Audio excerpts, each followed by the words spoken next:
Day 164. The snow has started to melt, revealing scorched patches of earth beneath the frost. Eric stands on the north watchtower, scanning the horizon. Hollow Creek now shelters over 100 survivors. It's become a small-town, greenhouses, smokehouses, even makeshift classrooms. But peace always draws predators. That morning, June returns from patrol with a warning. A scout spotted a distant camp with armed strangers, possibly one of the rogue groups exiled from Iron Bend. Eric doesn't panic. He reinforces guard rotations and calls a meeting. They've survived worse. But in his gut, he knows something's coming. Day 165. Smoke on the horizon. Eric leads a team to investigate. What they find is horrifying. A caravan, possibly a trader group from Iron Bend, massacred and burned, supplies stolen, walkers feasting on the remains. June says what they're all thinking. They're getting closer. Back at Hollow Creek, Eric orders stockpiles divided and hidden. Escape plans are drafted. For the first time in weeks, he arms children with basic weapons and drills evacuation signals. He doesn't sleep. Day 166. The attack doesn't come. Not yet. But messages are left on trees outside Hollow Creek, painted skulls, crude words. "You're next." Eric tightens internal discipline. He stations lookouts 24/7. Some of the newer survivors want to leave. Elsa begs him not to let fear take hold.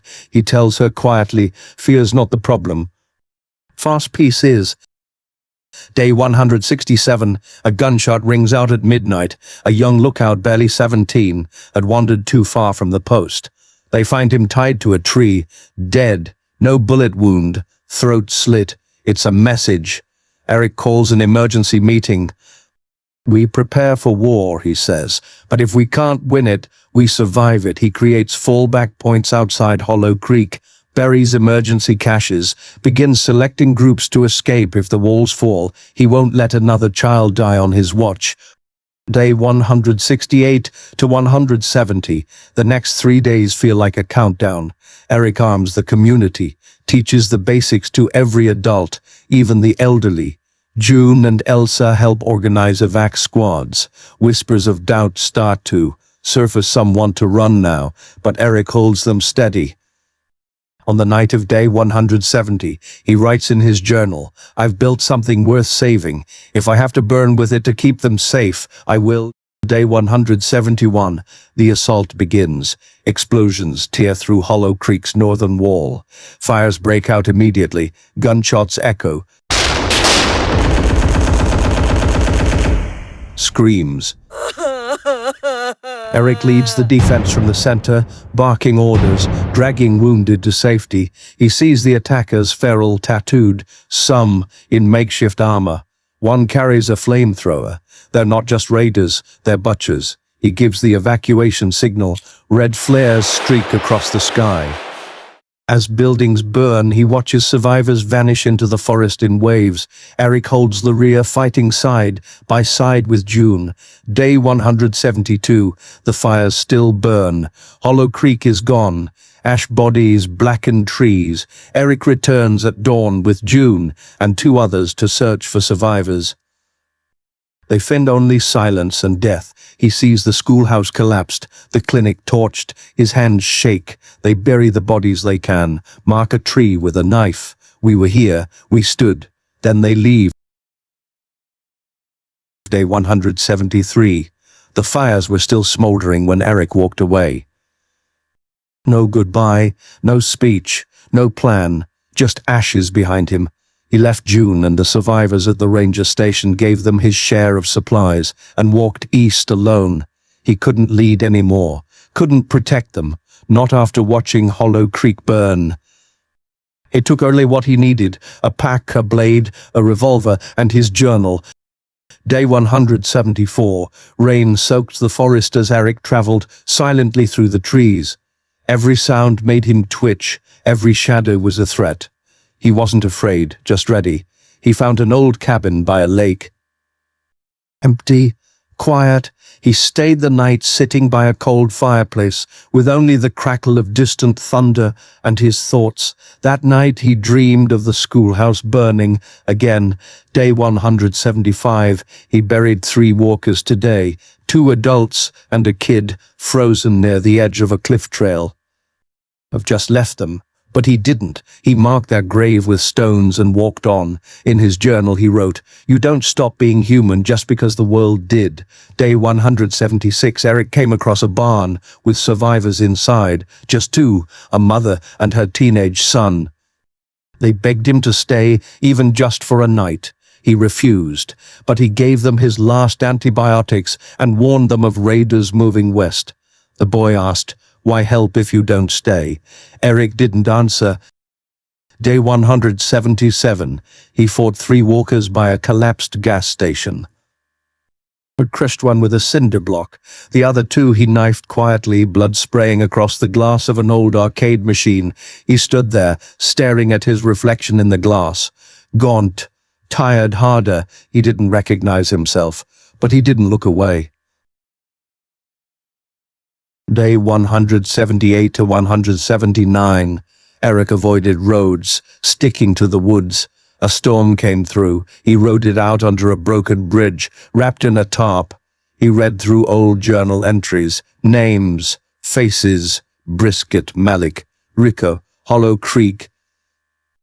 Each name he crossed out with a thick black line, but he kept writing. Day 180, he found an abandoned church. Inside, bodies, not walkers, starved people, huddled in pews. One held a rusted cross. Another clutched a child, sized coat. Eric cleaned the place, buried the dead, sat in silence. Then he whispered aloud. I tried. It echoed through the empty halls like a prayer or a curse.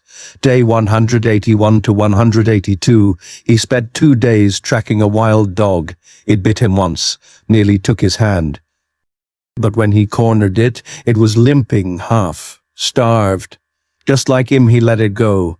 That night it returned, sat near his fire, didn't bark, didn't run. He called it Ash. Day 183, Eric and Ash moved together now, silent shadows in the forest. He scouted a raider trail and found one of their outposts, long abandoned. He looted supplies, left traps. He wasn't just surviving anymore. He was learning. Day 184 to 185, Eric found another survivor, a woman caught in a bear trap. He freed her, patched the wound, stayed one night. She offered him her camp, offered him a place. He said no, you don't have to be alone. She told him, I do, he replied. Day 186. Ash barked. Once then silence. A walker, ambush. Eric fought 5, barely came out clean. One nearly bit his arm before Ash took it down. Eric held the dog after, checking every inch, no bites. He laughed for the first time in weeks. Day 187, Eric stood at the top of a hill, staring down at the valley below. Smoke from Iron Bend in the distance. He knew where he was going now. Not to rebuild, not to lead, but to end things, to hunt the ones who destroyed Hollow Creek. He tied his machete tight to his side. Ash stood at his heel. No flag, no camp, no home. Just Eric and the road ahead. Eric crossed the tree line at dawn with Ash beside him and a fire in his gut. There was no mercy left in him, only resolve. No more warnings, no more second chances. Anyone in his way would fall. Day 188, he ambushed a 2-man raider patrol. No hesitation. One took a bullet to the skull, the other bled out from a throat slice. He stripped them for intel, found a crudely drawn map with city routes marked in red. It led back home, his old city, back when the outbreak began. He took it as a sign. Day 189 to 191. The journey to the city was soaked in blood. A farmhouse with 6 squatters fired at him on sight. He returned fire, swift, cold. 2 down with the rifle, one with a knife to the spine, and another left screaming until silence fell. He didn't bury them, didn't even blink. Ash didn't bark, the dog just followed.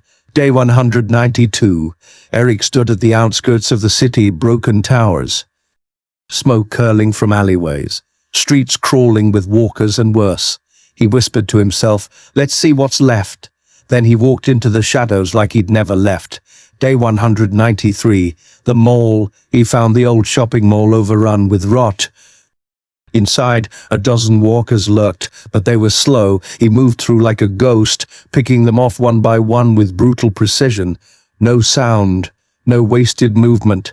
He took shelter in the sporting goods store, left a pile of corpses at the door.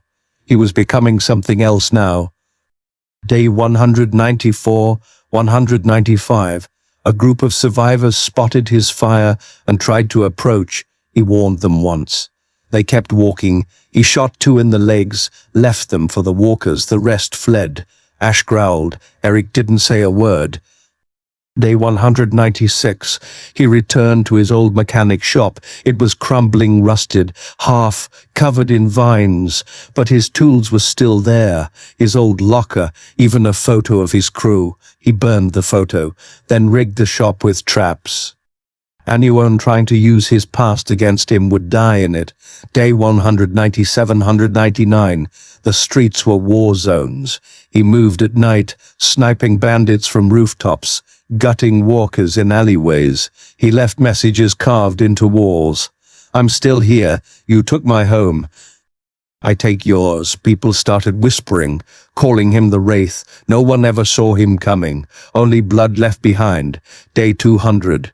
He found the raiders' stronghold, one of the groups responsible for Hollow Creek. Over 2 nights he dismantled them, one by one.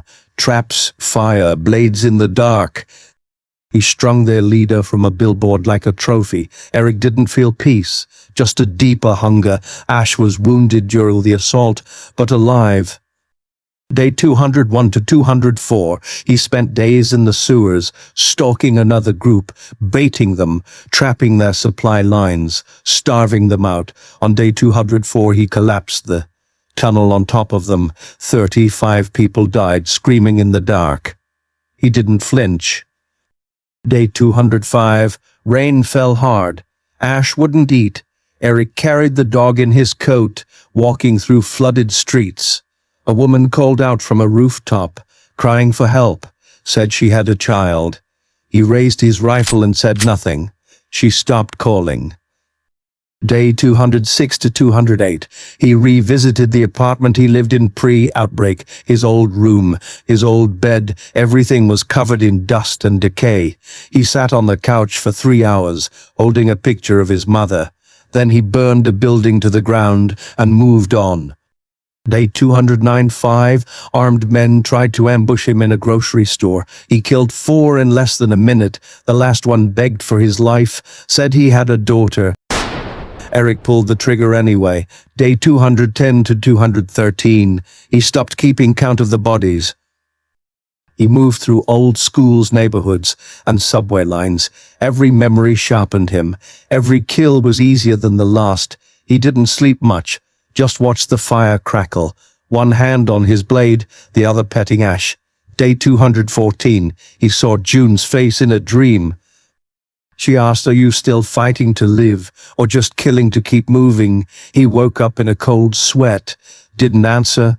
Day 215 to 218, a new group was gaining control of the south side of the city, calling themselves the Spines. Eric infiltrated their hideout by wearing the gear of one he killed, planted explosives in their armory, watched from a rooftop as fire lit the skyline. He whispered, "This is for Hollow Creek." Day 219, Ash collapsed, infection in the leg. Eric performed a shaky surgery with salvaged tools and fire, clean blades, sat by the dog for hours, whispering stories of the people he'd lost. Ash didn't move, but he breathed. Day 220, he didn't kill anyone today, just walked through a hospital. Saw the names still written on the walls from the early days. "Looking for Dad. We made it to the lake. We're still alive." He stayed for hours, reading, then left before nightfall. Day 221 to 222. Rain again. He found an abandoned radio tower and got it working. Static. Then a faint voice, Iron Bend. June. He didn't respond. He just listened. Day 223. Eric stood on a rooftop, overlooking the city. It wasn't his city anymore. It never had been, but it was burned into his soul now. Ash sat beside him, healing. The rifle was clean. His blade was sharp. His voice was low. I've become what this world made me. Now let's see what's left to take. Then he vanished into the smoke.